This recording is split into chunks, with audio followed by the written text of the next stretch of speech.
Tudo bem com você? Meu nome é Alisson Moisés e a gente está aqui para mais uma vez estudar a Bíblia juntos. Hoje nós vamos estudar sobre o reino de Deus, o reino de Deus e Jesus. Bom, esse assunto a gente vai esclarecer algumas coisas que podem ajudar você a enxergar como que Jesus é o Messias. Eu preferi iniciar o estudo de hoje pelo capítulo Isaías, capítulo 53. Esse texto é o texto do servo sofredor. Abra sua Bíblia em Isaías capítulo 53 para que você possa entender as profecias da Bíblia e o reino de Deus. Esse texto ele começa descrevendo um servo sofredor. Por que servo sofredor? Vamos ver ali alguns textos. Olha, Isaías 53, versículo 3. Era desprezado e o mais rejeitado entre os homens, homem de dores e que sabe o que é padecer. E como um de quem os homens escondem o rosto, era desprezado e dele não fizemos caso. Eu vou ler o versículo 4. Certamente ele tomou sobre si as nossas enfermidades, as nossas dores levou sobre si, e nós o reputávamos por aflito, ferido de Deus e oprimido.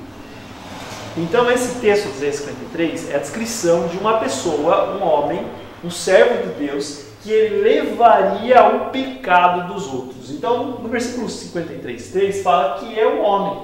Esse servo não pode ser Israel, uma nação, um povo. Fala aqui, olha, é o mais desprezado e rejeitado entre os homens, homem de dores. Então é um homem. E ele é um homem de dores. Ele tomaria sobre si as enfermidades, as dores e os pecados. No versículo 6, a gente vai ler, diz assim. Vou ler o 5 também. Mas ele foi traspassado, perfurado pelas nossas transgressões, moído pelas nossas iniquidades. O castigo que nos traz a paz com Deus, a paz, estava sobre ele. E pelas suas pisaduras, quer dizer, pelos seus machucados, nós fomos sarados. Todos nós andávamos desgarrados como ovelhas. Cada um se desviava pelo caminho. Mas o Senhor fez cair sobre ele a iniquidade de todos nós. Então ele é um homem, a Bíblia está falando aqui, no caso, apontando para Jesus. É um homem, esse homem levaria o pecado, Deus faria cair sobre ele a iniquidade, todo o pecado, tudo que nós fizemos de errado, recairia sobre ele. No versículo 7, ele foi oprimido e humilhado, mas não abriu a sua boca. Como cordeiro foi levado ao matadouro. Essa palavra cordeiro aqui é a mesma palavra, é ser usada no hebraico para Gênesis 22, quando Isaac pergunta para Abraão, pai, aqui está o fogo e aqui está a lenha, mas onde está o cordeiro? E Abraão olha e fala assim, Deus proverá para si um cordeiro, meu filho. Então nós estamos vendo a ideia aqui de substituição, nós estamos vendo uma pessoa justa levando o pecado de injustos, levando o pecado do povo, todo o pecado do povo de Israel, aqui na ideia do Velho Testamento, e não só de Israel, mas de todos nós, recairia sobre esse homem. Que homem é esse? Jesus, o Filho de Deus, o Messias. Olha só os indícios claros, ele foi humilhado e oprimido, e como cordeiro foi levado ao matadouro. Então nós fazemos uma vinculação direta com Gênesis 22 e com o cordeiro pascal também, que morreu para que o povo fosse livre. Vamos continuar a leitura. Como uma ovelha muda perante os seus tosqueadores, não abriu a boca, mostrando que ele morreria sem oferecer reação, sem oferecer violência, ele se entregaria para a morte. Então, o versículo 8 diz, por juízo opressor foi arrebatado, quer dizer, foi feito um juízo opressor sobre ele, e por causa desse juízo, ele foi arrebatado, morto, e de sua linhagem, quem dela cogitou? Porque foi cortado da terra dos viventes, por causa da transgressão do meu povo foi ele ferido.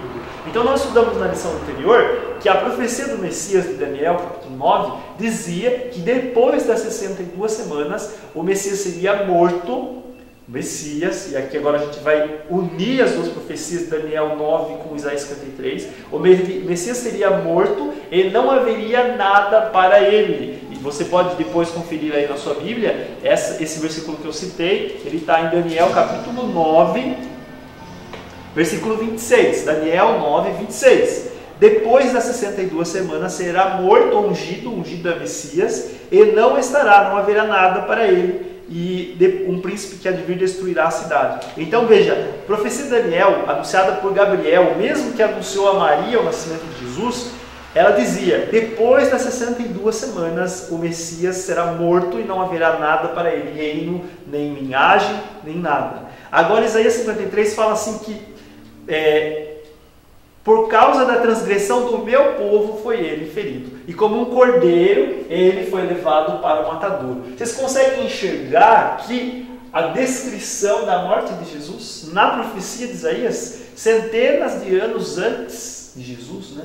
Isaías viveu muitos séculos antes de Jesus, e ele colocou lá na profecia que esse Messias, esse servo sofredor, é um homem. Ele é um homem de dores, um homem angustiado. O Senhor fez cair a iniquidade de todos nós sobre ele por causa do meu povo. Se aqui fala que ele estava sendo ferido por causa do povo, é que ele não pode ser o próprio povo. Simples. Não pode ser Israel, porque ele carrega o pecado de Israel, o pecado de todos nós, diz o versículo 6, e o versículo 8 diz do meu povo. Então está escrito na palavra de Deus, a Santa Escritura. Bom, vamos ver então, aqui nós temos uma descrição da morte de Jesus. Uma morte bem sofrida, aflita, um juízo opressor, como um cordeiro levado ao matadouro por causa da iniquidade do meu povo, das transgressões do povo. Bom, vamos continuar a leitura então, agora o versículo 9. Designaram-lhe a sepultura com os perversos. Quer dizer, com pessoas que praticam a iniquidade. Quando nós olhamos para... Aqui ela fala que essas pessoas, ele seria cortado da terra dos viventes, arrebatado por causa da transgressão do povo. E ele teria a sua sepultura designada com os perversos, mas com o rico esteve na sua morte, posto que nunca fez injustiça, nem dolo algum se achou em sua boca. Então olha a ideia de substituição. Um inocente que não tem dolo nem injustiça, carrega o pecado do pecador, do iníquo, do ímpio. E isso era Deus que quis assim. Você pode ler aí no versículo 10, ao Senhor agradou moê-lo. Então Deus, ele preparou o seu cordeiro, o seu filho, para receber em si, no seu corpo, na sua vida, o pecado de todos. Diz aí que ele foi cortado da terra dos viventes, arrebatado. Como o rico, ele foi contado na sua morte. Designaram-lhe como os perversos, a morte de um perverso, de um criminoso, que está escrito aqui. E nós olhamos no Evangelho, Jesus foi contado entre os piores criminosos, assassinos. Ele foi para a cruz, a pior de todas as mortes que era possível no Império Romano. Para as piores, para estupradores, assassinos, rebeldes do Império. Jesus foi contado entre eles, mas como o rico que esteve na sua morte. Então José de Arimateia é um homem rico, membro do Sinédrio. Depois que Jesus morreu, depois ele pediu o corpo dele para Pilatos e ele foi concedido. E ele foi lá e ele enterrou Jesus no seu próprio túmulo, na sua própria sepultura. Posto que nunca fez injustiça, nem dolo algum achou em sua boca. Então o cordeiro perfeito, o inocente, levando o pecado dos iníquos. Agora, olha que interessante o verso 9, nós já lemos. E o verso 10 e 11. Todavia ao Senhor Deus agradou moê-lo, fazendo enfermar. Não que Deus é injusto, mas porque ele se ofereceu para isso. Quando ele der a sua alma, a alma que é vida, ele der a sua vida como oferta pelo pecado. Você consegue ver a perfeita descrição de uma vida sendo derramada como oferta pelo pecado. Está escrito aqui. Ele diz assim: verá a sua posteridade, prolongará os seus dias, e a vontade do Senhor prosperará nas suas mãos. Ele verá o fruto do seu penoso trabalho de sua alma e ficará satisfeito. O meu servo, o justo, com o seu conhecimento, justificará muitos, porque as iniquidades deles levará sobre si. Então, olha que interessante. Ele veria a sua posteridade, prolongaria os seus dias e veria o fruto do seu penoso trabalho. Agora eu faço uma pergunta para você.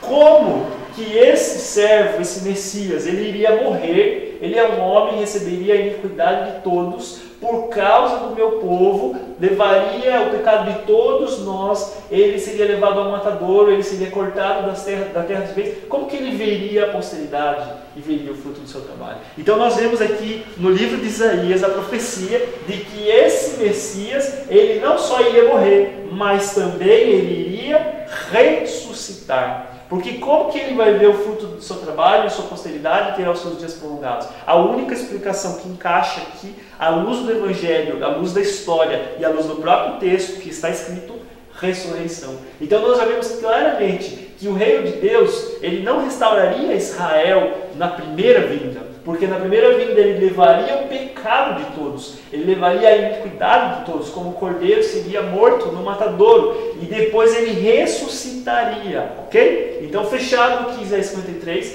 nós viramos para Daniel para confirmar isso que nós estamos falando. Então, eu estava falando que na primeira vinda, pela profecia de Isaías, Jesus não restabeleceria o reino para Israel ainda.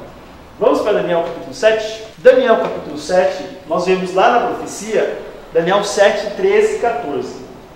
Eu estava olhando nas minhas visões da noite, e eis que vinha com as nuvens do céu, um como filho do homem, se dirigiu ao ancião de dias e fizeram chegar até ele. Foi-lhe dado domínio, glória e reino, para que todos os povos, nações e homens de todas as línguas o servissem. O seu domínio é domínio eterno, que não passará, e o seu reino jamais será destruído. Esse texto, Daniel 7, 13, 14, ele está falando do momento que o Filho do Homem se dirige ao ancião de dias, a Deus, e recebe das mãos de Deus o reino para que o domínio e a glória de todos os povos e nações dessa terra sejam dados a ele. Então aqui sim está falando de o Filho do Homem vindo sobre as nuvens do céu para receber o reino que lhe pertence. Bom, então aqui nós estamos falando da segunda vinda de Jesus, pela luz do Novo Testamento. Agora olha só, vamos analisar um pouquinho da história à luz só do Velho Testamento. Se você ler todo o capítulo 7 de Daniel, você vai ver que fala de 4 animais que representaram 4 reinos. Você vai estudar a história e você conhece um pouquinho do capítulo. Fala de um leão com asas, símbolo da Babilônia. Fala de um urso com costelas, símbolo da Medopérsia. Fala de um leopardo com 4 cabeças e 4 asas, símbolo da Grécia. E fala de um quarto animal que Daniel não encontrou palavras para descrevê-lo, então ele chama esse animal de terrível, espantoso. E esse quarto animal, pela sequência histórica, que simboliza Roma imperial, que vem depois da Grécia, é Roma. Como que era esse animal? Então a descrição está no capítulo 7, do versículo 19 em diante. Vamos acompanhar aqui na Bíblia.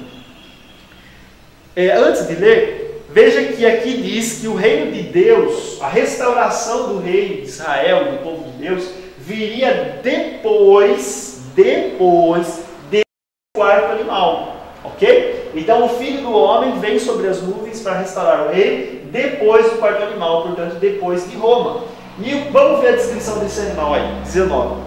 Então tive o desejo de conhecer a verdade a respeito do quarto animal. Ele era diferente de todos os outros, terrível, muito terrível, cujos dentes eram de ferro, unhas de bronze, devorava e fazia em pedaços e pisava aos pés o que sobrava. Também a respeito dos 10 chifres que tinha na cabeça e de outro que subiu, diante do qual caíram 3, daquele chifre que tinha olhos e uma boca, que falava com insolência e parecia mais robusto que seus companheiros.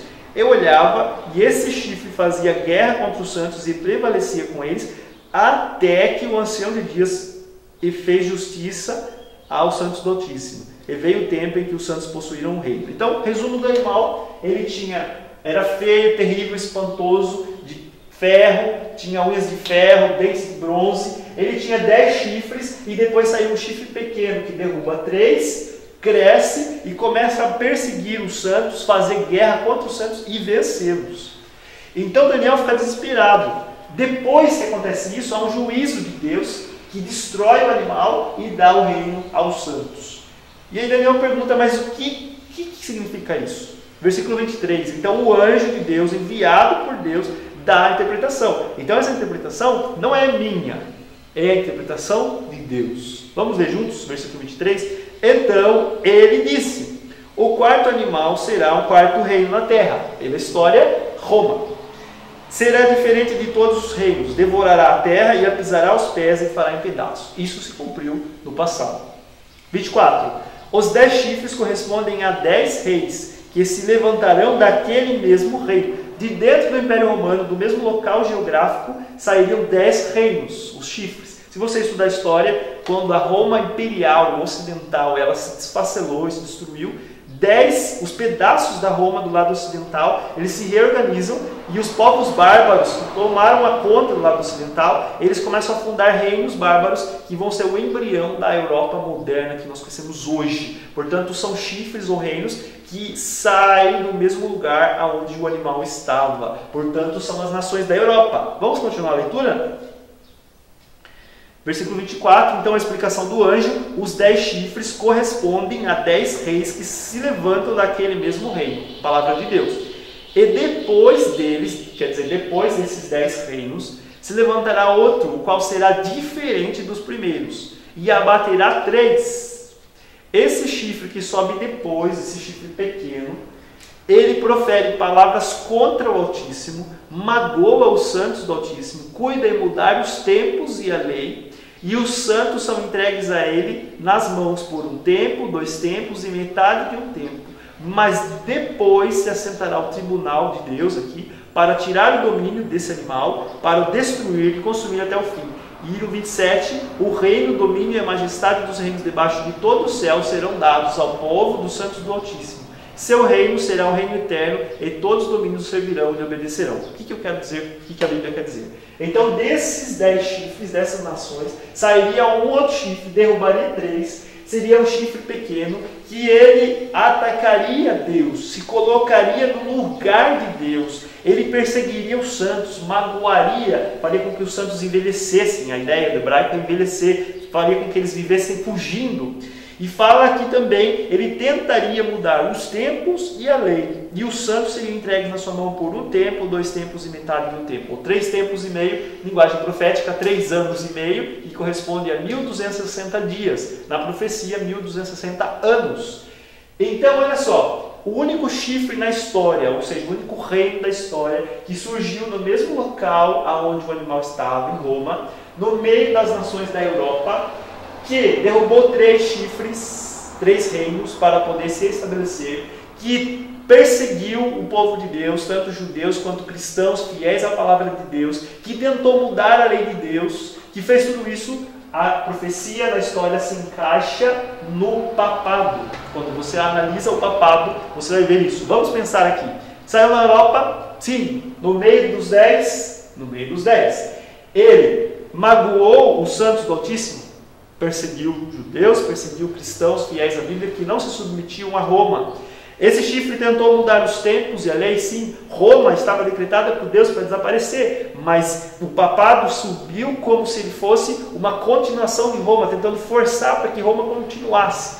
A lei de Deus foi alterada, sim. Se você pegar os 10 mandamentos, você pode ver, você pode comparar os 10 mandamentos do catecismo e os 10 mandamentos da Bíblia em Êxodo 20. Os mandamentos de Deus: não terás outros deuses diante de mim, está igual. Não farás imagens de escultura. Os mandamentos romanos retiraram esse mandamento, porque todo o culto romano é baseado sobre as imagens de santos e outros tipos de imagens que adoram. Veja, eu não quero com isso desmerecer a sua religião ou desrespeitar você. Você é livre para adorar do jeito que você quiser. Mas também eu tenho que ser honesto com você. A Bíblia estava na profecia já mostrando que isso ia acontecer. A lei de Deus haveria uma tentativa de mudança nela. E esse mandamento seria retirado para que as pessoas, em vez de adorar o Deus Altíssimo, adorassem os santos, adorassem imagens de escultura. E a lei de Deus recebeu um golpe e não foi mudado, mas na cabeça das pessoas foi. Então hoje as pessoas adoram as imagens aos bilhões e acham que assim estão adorando a Deus. Também o quarto mandamento da lei, que dizia que nós devemos guardar o sábado para nos lembrar que Deus é o Criador, porque em 6 dias fez o céu e a terra e tudo que neles há. Então o sábado aponta para o Criador. Na lei do catecismo romano foi alterado para guardar domingos, que era o dia de adoração romano, pagão, portanto, e festas religiosas. Então, por tudo isso, nós vemos que o chifre que está descrito na profecia é o papado, o Roma, a igreja romana que sai de dentro do Império Romano. Então essa profecia dizia que isso iria durar 1260 anos. Se você analisar a história, desde que surgiu, o papado recebeu força de lei, lá com Justiniano, imperador, no ano 538, ele edita o famoso Código de Justiniano e ele reúne toda a lei de Roma num código e ele coloca que dentro do império dele todos deveriam forçadamente obedecer à religião do bispo de Roma. E aqueles que não se submetiam ao bispo de Roma e ao patriarca de Alexandria da época, que era o líder do lado oriental da igreja, eles eram perseguidos, perdiam seus bens e muitos foram mortos e massacrados. Então se iniciam as perseguições papais. Por que eu estou falando isso? Porque depois dessa perseguição de 1260 anos, que segundo muitos historiadores e pesquisadores da Bíblia, se inicia em 538, com Justiniano, e terminaria em 1798, quando Napoleão, depois da Revolução Francesa, entra no Estado Papal e prende o Papa e retira o poder desse chifre. Então, depois disso, haveria o juízo de Deus e, na sequência, o reino de Deus seria dado ao povo dos santos dos Altíssimos. Então, sim, o Filho do Homem viria para tomar o que é seu por direito. Então, depois de tudo isso, a gente entende o seguinte: na primeira vinda, o Messias viria morrer, levar o pecado e pagar o preço. Ele ressuscitaria. Depois haveria um tempo de perseguição, esse animal continuaria sua obra, as nações viriam, esse chifre espalharia essa apostasia por todo o globo, como o apóstolo Paulo diz, que Jesus não voltará sem que antes venha o homem da apostasia, simbolizado então nesse chifre pequeno, ou a igreja de Roma, que vem de Roma. E depois disso, então, é que daí a Bíblia diz, o reino, o domínio e a majestade, fala assim, ó, o versículo 26, mas depois se assentará o tribunal para tirar o domínio, destruir e consumir até o fim. E o reino, o domínio e a majestade dos reinos, debaixo de todo o céu, serão dados ao povo dos santos do Altíssimo. Então, primeira vinda, o Messias seria cortado, seria morto, não haveria nada para ele. Nesta vinda que nós estamos vendo aqui, depois dos 1260 dias, então o reino de Deus seria o domínio eterno. Bom, claramente no livro de Daniel nós vemos uma primeira vinda, indicando que o Messias seria cortado, não viria nada, e uma segunda vinda, quando ele viria para receber o reino das mãos de Deus e destruir todos os poderes que se opõem ao reino de Deus. Para a gente fechar, Marcos 1,15 já está aqui na lousa. O tempo está cumprido, foi isso que Jesus disse nos seus dias, referindo-se às profecias de Daniel, no meu entender, às 70 semanas. O tempo está cumprido e o reino de Deus está próximo. Arrependei-vos e crede no Evangelho. Marcos capítulo 1, versículo 15. Então, nos seus dias, Jesus estava dizendo, a profecia se cumpriu. Eu estou aqui.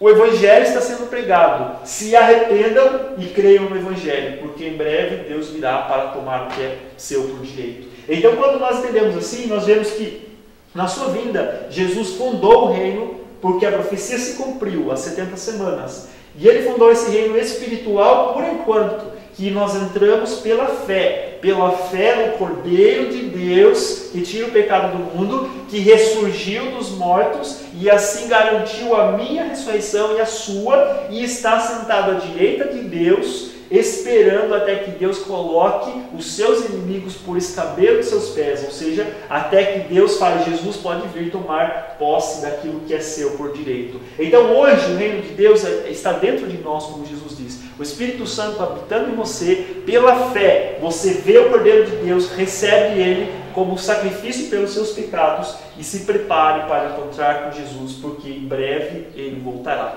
Dessa vez ele não voltará como servo sofredor, mas voltará como Filho do Homem nas nuvens do céu com poder e grande glória, para receber do seu Pai o reino que pertence a ele por direito.